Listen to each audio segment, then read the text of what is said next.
कहानी की शुरुआत में हम रॉन नाम के एक लड़के को पुलिस लॉकअप में देखते हैं, जहां वो बहुत सारे दूसरे कैदियों के साथ बंद था। दरअसल पुलिस को रॉन के पास कुछ गैर कानूनी ड्रग्स मिले थे, जिस वजह से उसे अरेस्ट करके अब जज के सामने पेश किया जा रहा था। जज ने रॉन को उसके गुनाह के लिए 6 महीने जेल की सजा सुनाई। जेल में पहुंचकर रॉन ने देखा कि यहाँ बहुत सारी अलग अलग गैंग्स बनी हुई थी, जिसमें अफ्रो अमेरिकन, मैक्सिकन और व्हाइट्स अपने अपने अलग गुट बनाए बैठे थे। थोड़ी पूछताछ के बाद एक कैदी ने उसे अर्ल से मिलने की सलाह दी कि वो तुम्हारी मदद कर सकता है। अर्ल इस जेल में काफी ज्यादा ताकतवर कैदी था। हर एक गैंग के कैदी उसकी बहुत इज्जत करते थे। वो मर्डर के जुर्म में पिछले 18 साल से इस जेल में बंद था। रॉन उससे अपने केस के बारे में कुछ सलाह मांगना चाहता था, लेकिन अर्ल ये कह के चला गया कि मैं अभी बिजी हूँ, बाद में बात करते हैं। इसके बाद अर्ल ने अपने दोस्तों के साथ एक दूसरे कैदी को लूटने का प्लान बनाया, क्योंकि उसके पास कुछ ऐसा था जो उन्हें चाहिए था। जब वो प्यार से नहीं माना तो उन्होंने उसे पीट कर छीना झपटी की। इतने में जैसे ही एक गार्ड की नजर उनके ऊपर पड़ी तो वो जल्दी से वहाँ से ऐसे निकल गए मानो कुछ हुआ ही ना हो। 18 साल से इस जेल में होने की वजह से अर्ल सभी गार्ड्स को अच्छे से जानता था, और तो और वो कैप्टन का भी बहुत अच्छा दोस्त बन चुका था। वो कैप्टन के लिए जेल की रिपोर्ट्स और बाकी छोटे मोटे नोटिसेस भी टाइप कर देता था।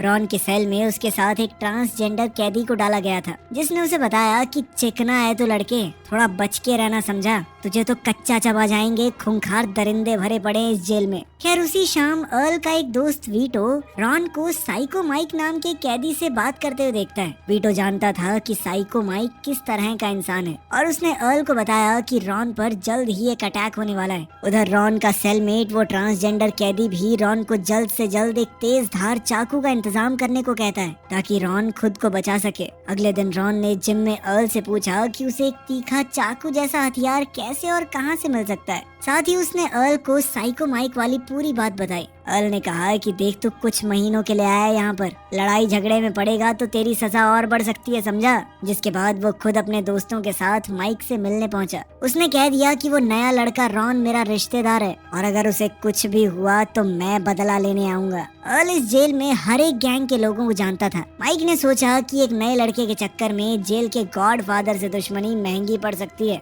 और वो तुरंत ही अर्ल की बात मानकर पीछे हट गया। अब जल्द ही रॉन भी अर्ल की गैंग के साथ ही घूमने लगा। एक दिन जब अर्ल की गैंग के 3 कैदी जेल के फर्स्ट फ्लोर पर छुपकर अपनी बनाई देसी शराब पी रहे थे, तो कुछ गार्ड्स को इस बात की भनक लग गई। लेकिन इससे पहले कि गार्ड्स कैदियों तक पहुंच पाते, रॉन ने पहले ही उन्हें आगाह कर दिया। लेकिन इतने में वो पूरी शराब को नहीं फेंक पाए, और गार्ड्स ने उनके साथ साथ रॉन को भी पकड़ लिया, जिसके बाद उन्हें सजा के तौर पर अलग अलग सेल्स में कैद कर दिया गया।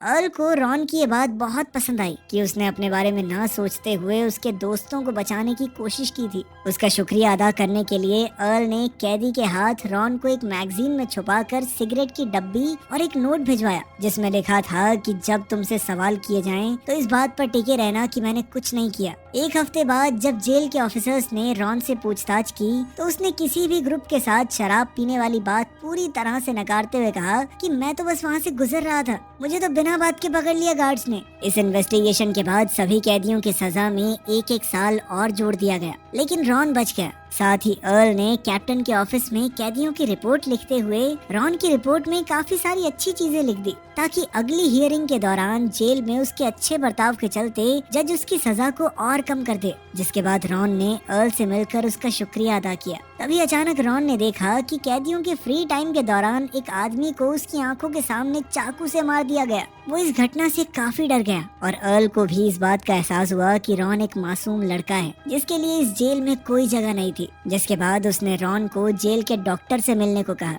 अर्ल के कहने पर डॉक्टर ने रॉन के कंधे में फ्रैक्चर की झूठी रिपोर्ट बनाकर उसे जेल के हॉस्पिटल में भर्ती कर लिया। हॉस्पिटल एरिया रॉन के लिए काफी सुरक्षित था, लेकिन वो हमेशा तो वहाँ नहीं रह सकता। एक दिन कैप्टन रॉन से मिलने वहाँ आया, और उसने रॉन को बताया कि अर्ल के कहने पर वो उसे अर्ल की गैंग वाले सेल्स में ही शिफ्ट कर रहा है। वहाँ वो अर्ल और उसकी गैंग के साथ महफूज रहेगा। जैसे ही रॉन हॉस्पिटल से बाहर आया तो वो अर्ल से मिलने कॉमन एरिया में पहुंचा। वो थोड़ी बातचीत कर ही रहे थे कि तभी अफ्रो अमेरिकन गैंग ने जेल में कोई भी काम करने से मना कर दिया और एक स्ट्राइक चालू कर दी। जब मामला थोड़ा ज्यादा गर्मा गया और कैदियों की आपस में लड़ाई छिड़ गई तो गार्ड्स ने मामला संभालते हुए सायरन बजाकर फायरिंग शुरू कर दी, जिसके बाद सभी कैदी जमीन पर लेट गए। कैदियों को काबू करके गार्ड्स ने गिनती करते हुए सबको अपने सेल्स में वापस भेजा तो पता चला कि इस दुर्घटना में 26 कैदी मारे गए थे। अब जेल में पूरी तरह से लॉकडाउन लगा दिया गया था। लगभग 25 घंटे बाद कैप्टन अर्ल के कमरे में गया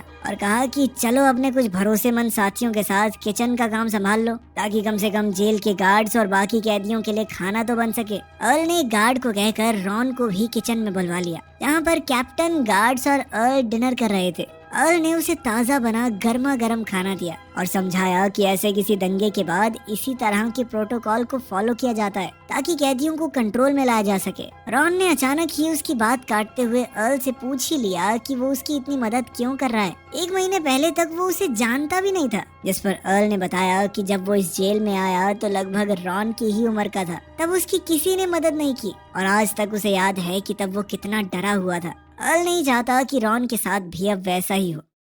खैर इसी तरह समय बीतता रहा और रॉन अर्ल की गैंग के काफी करीब आ गया। अर्ल ने रॉन का पूरा केस स्टडी करने के बाद उसे सलाह दी कि जेल में कोई कोर्स कर ले तू, साथ ही लाइब्रेरी वगैरह में नौकरी कर ले। इससे उसको गुड बिहेवियर पॉइंट्स मिलेंगे और क्योंकि वो जेल में 3 महीने पहले ही काट चुका है तो हो सकता है कि जज उसको बरी ही कर दे अगली सुनवाई में। अर्ल की बात मानकर रॉन जेल के अंदर नाई की दुकान में कैदियों के बाल काटने का काम शुरू कर देता है और साथ ही उसने जेल के अंदर एक कोर्स भी ज्वाइन कर लिया। ऐसा लग रहा था मानो सब कुछ बहुत बढ़िया चल रहा हो, लेकिन ये तूफान से पहले का सन्नाटा था। इस कोर्स के दौरान उसकी क्लास के ही एक हट्टे कट्टे कैदी की नजर रॉन पर पड़ी। रॉन को अर्ल ने किसी भी तरह की मुसीबत से दूर रहने को कहा था, तो उसने जॉनसन नाम के इस कैदी को इग्नोर करके अपनी पढ़ाई पर ही ध्यान देना सही समझा। लेकिन फिर एक दिन जॉनसन ने रॉन को अकेले देखकर वॉशरूम में उसे पकड़ लिया और अब जॉनसन उसका फायदा उठाने की कोशिश कर रहा था। लेकिन इस सब के दौरान उनका टीचर भी वॉशरूम में आ गया, जिसके चलते उस दरिंदे ने रॉन को छोड़ दिया। इस घटना का रॉन के दिमाग पर बहुत गहरा असर हुआ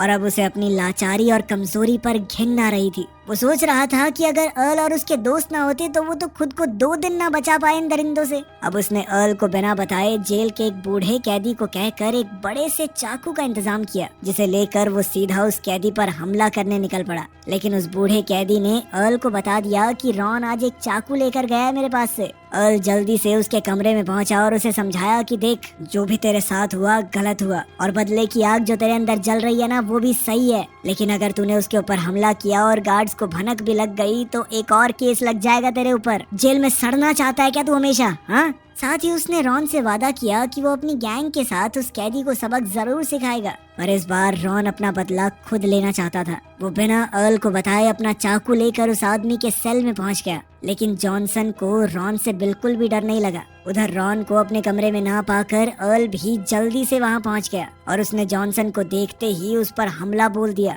लेकिन जॉनसन काफी ताकतवर था, उसने अर्ल का हाथ मरोड़कर उसे जेल की सलाखों पर दे मारा। इतने में पीछे से रॉन ने मौका देखकर जॉनसन की पीठ में चाकू घोंप दिया, जिसके बाद जॉनसन दर्द से करहाता हुआ जमीन पर गिर गया। अब तक वीटो के साथ साथ अर्ल के बाकी साथी भी वहां पहुंच चुके थे और वो जल्दी से रॉन और अर्ल को वहां से ले गए। अर्ल रॉन को उसके सेल में भेजने के बाद खुद कैप्टन के ऑफिस में आकर ऐसे बैठ गया मानो कुछ हुआ ही ना हो। उसका ये प्लान काम भी कर जाता, लेकिन बदकिस्मती से जॉनसन चाकू लगने के बावजूद जिंदा बच गया था और उसने गार्ड्स को रॉन और अर्ल का नाम दे दिया था, जिसके बाद एक कैदी के ऊपर जानलेवा हमला करने के जुर्म में उन दोनों को सॉलिटरी कन्फाइनमेंट में डाल दिया गया। अब उन्हें सुनवाई तक अकेले अंधेरे कमरे में ही रहना होगा। लेकिन अर्ल हाथ पर हाथ धरे बैठने वाला नहीं था। उसने टॉयलेट सीट की ड्रेन पाइप से अपने साथियों तक मैसेज भेजा कि जॉनसन को ठिकाने लगा दो, जिसके बाद उसकी गैंग ने जॉनसन को हॉस्पिटल में ही मरवा दिया ताकि वो अर्ल और रॉन के खिलाफ कोर्ट में गवाही ना दे सके। जॉनसन की मौत के बाद जेल के वार्डन और कुछ लॉयर्स ने अर्ल को मिलने के लिए बुलाया और कहा कि इस हमले में तुम्हारा पूरा हाथ था, इस बात को कबूल कर लो। लेकिन अर्ल ने कुछ भी ऐसा मानने से मना कर दिया, क्योंकि अब उनके इकलौते गवाह की तो मौत हो चुकी थी और सबूत कुछ था ही नहीं। खैर उसके जाने के बाद जेल का वार्डन अपने ऑफिसर्स से कहता है कि ये कैदी इस जेल में बहुत ज्यादा ताकतवर हो चुका है, जब चाहे जिसको चाहे मरवा रहा है। जज से कहकर इसकी सजा बढ़वाओ और किसी दूसरी जेल में शिफ्ट करो इसे, जहाँ इसकी इतनी चलती ना हो। साथ ही उन्होंने रॉन की रिपोर्ट में भी इस घटना का जिक्र कर दिया। उन्होंने जज से उसकी सजा बढ़ाने की भी मांग की। क्योंकि वार्डन के हिसाब से रॉन भी अर्ल की गैंग का एक खतरनाक मेंबर बन चुका था। खैर जल्द ही रॉन को उसकी अगली कोर्ट हियरिंग के लिए ले जाया गया, जहां जज ने वार्डन के रिकमेंडेशन पर उसकी सजा में 5 साल और जोड़ दिए। ये सजा सुनते ही रॉन भड़क उठा और उसने जज और अपने वकील को गालियां देनी शुरू कर दी, जिसके बाद पुलिस वाला उसे पकड़कर होल्डिंग सेल में वापस ले गया। वहाँ रॉन के पिता उससे मिलने आए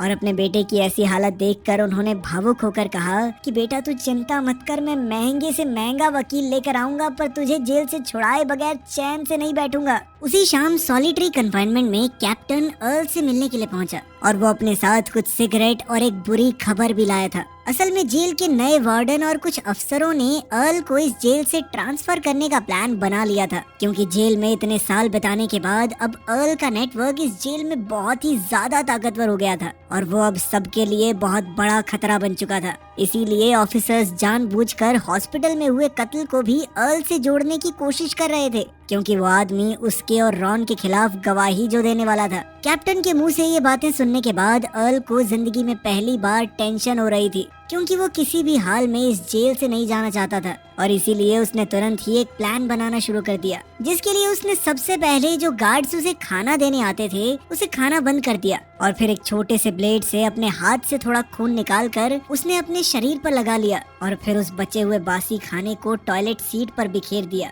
अर्ल को इस हालत में देखकर अब गार्ड्स को लग रहा था कि शायद सॉलिटरी कन्फाइनमेंट में ज्यादा देर तक रहने की वजह से अर्ल का मानसिक संतुलन बिगड़ गया है और इसीलिए उसे तुरंत ही वहाँ से निकालकर मेंटल वार्ड में डाल दिया गया। बाहर निकलकर अर्ल सबसे पहले रॉन से मिला और जब उसे पता चला कि रॉन भी अब कई साल तक जेल में रहने वाला है तो उसने तुरंत ही रॉन के साथ जेल से भागने का प्लान बनाने का फैसला किया। इसके लिए रॉन ने सबसे पहले अपने पिता को उसके और अर्ल के लिए जेल से निकलने के बाद एक नई जगह पर सुरक्षित ठिकाने का इंतजाम करने को कहा, जिसके बाद अर्ल जेल में हो रही हर एक चीज पर पैनी नजर रखने लगा ताकि वो जेल से भागने का ऐसा रास्ता ढूंढ सके जिसमें पकड़े जाने की कोई संभावना ही न हो। इसी दौरान एक दिन वो दोनों नहाते वक्त अपना प्लान डिस्कस कर रहे थे कि तभी एक पागल कैदी ने वहां आकर जोर जोर से गाने गाना शुरू कर दिया और जब अर्ल ने उसे रोकने की कोशिश की तो उस आदमी ने अचानक से एक टूथब्रश से बने हुए हथियार से अर्ल और रॉन पर हमला कर दिया। इस हमले में अर्ल की छाती पर और रॉन के चेहरे पर चोट आई और इसीलिए उन दोनों को जेल हॉस्पिटल में भेज दिया गया। यह हमला एक एफ्रो अमेरिकन कैदी ने किया था, इसीलिए अब सभी व्हाइट कैदी किसी भी हाल में इसका बदला लेना चाहते थे और जेल में चारों तरफ काफी गंभीर माहौल बना हुआ था। पर तभी एक दिन एफ्रो अमेरिकन गैंग का एक लीडर अर्ल से मिलने के लिए सीधा हॉस्पिटल में ही पहुंच गया। उसने अर्ल को बताया कि असल में उस पर हमला करने वाला वो आदमी दिमागी तौर पर ठीक नहीं है और ये काम उसने सिर्फ अपने पागलपन के चलते किया है और अब वो चाहता था कि अर्ल व्हाइट गैंग के मेंबर्स को बोल दे कि वो बिना बात के दंगे ना भड़काएं, क्योंकि नुकसान तो फिर कैदियों का ही होना है। एफ्रो अमेरिकन गैंग में भी सभी लोग अर्ल की बहुत इज्जत करते थे और उस लीडर ने अर्ल को भरोसा दिलाया कि हम उस आदमी को खुद ब खुद सजा देने को तैयार हैं। इधर अर्ल भी नहीं चाहता था कि बिना बात के जेल में लड़ाई भड़क जाए, इसीलिए उसने अपने सभी साथियों को कोई भी कार्रवाई ना करने को कहा। इसके बाद एफ्रो अमेरिकन गैंग के खतरनाक आदमी ने उस हमलावर को मारकर जेल के गार्बेज ट्रक में फेंक दिया ताकि उसकी लाश गार्बेज ट्रक में ही क्रश होकर जेल से बाहर निकल जाए। पर जैसे ही ये बात अर्ल को पता चली तो उसके दिमाग में तुरंत जेल से बाहर निकलने का एक प्लान चलने लग गया, जिसके बाद उसने रॉन को बताया कि गार्बेज ट्रक हर रोज जेल में आता जाता है पर इसकी अंदर से कभी जांच नहीं की जाती, क्योंकि ड्राइवर हमेशा कूड़े को अंदर ही क्रश कर देते हैं और इसी डर की वजह से आज तक किसी ने उसके अंदर घुसने की कोशिश तक नहीं की। पर अगर वो कुचले गए बिना अंदर छुपने में कामयाब हो गए तो उनके सामने उनकी आजादी बाहें फैलाकर खड़ी थी। ये काम बहुत खतरनाक था और इसीलिए अर्ल ने अपने सबसे पुराने साथियों से मदद मांगी और उन लोगों ने पूरा प्लान सुनने के बाद गार्बेज ट्रक के कर्मचारियों को रिश्वत देकर इस काम के लिए मना लिया। उधर किचन में काम कर रहे कैदियों ने उन दोनों के लिए 2 बड़े सरियों का इंतजाम किया, जो कि उनके हिसाब से इतने ताकतवर थे कि वो क्रशर को रोक सके, क्योंकि उन्हीं की मदद से उन्हें ट्रक के अंदर घुसने के बाद क्रशर को रोकना था,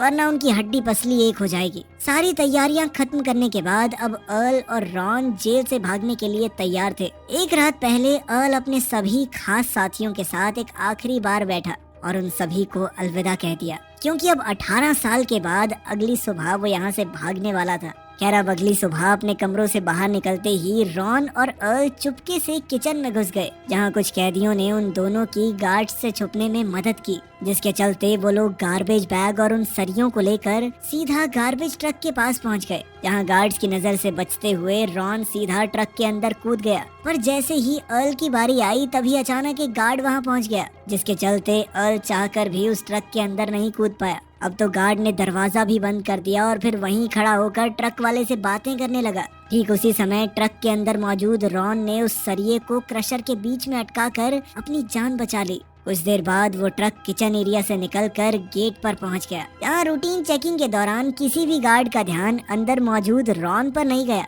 उन्होंने रोज की तरह बस ट्रक के नीचे चेक किया और उसे वहाँ से भेज दिया। इस वक्त अर्ल पूरी शिद्दत से ये प्रार्थना कर रहा था कि काश ये ट्रक गेट से बाहर निकलने में कामयाब हो जाए, क्योंकि वो सच में रॉन के लिए काफी खुश था और आखिरकार उनका प्लान कामयाब भी हो गया, बस उसके बिना। इसके बाद अर्ल जाकर वीटो से मिला और जब उसने वीटो को अपनी नाकामयाबी के बारे में बताया तो वीटो का कहना था कि भाई जेल से बाहर जाके तू करेगा भी क्या। सब जानते हैं कि जेलर का तो बस नाम है, इस जेल को चलाता तो तू है, राजा है तू यहाँ का, और तू चला गया तो इस जेल में मजा भी कहाँ आएगा मेरे दोस्त। वीटो की ये बात सुनकर अर्ल भी मंद मंद मुस्कुरा दिया। तो आपके हिसाब से अर्ल का जेल से ना निकल पाना बुरी चीज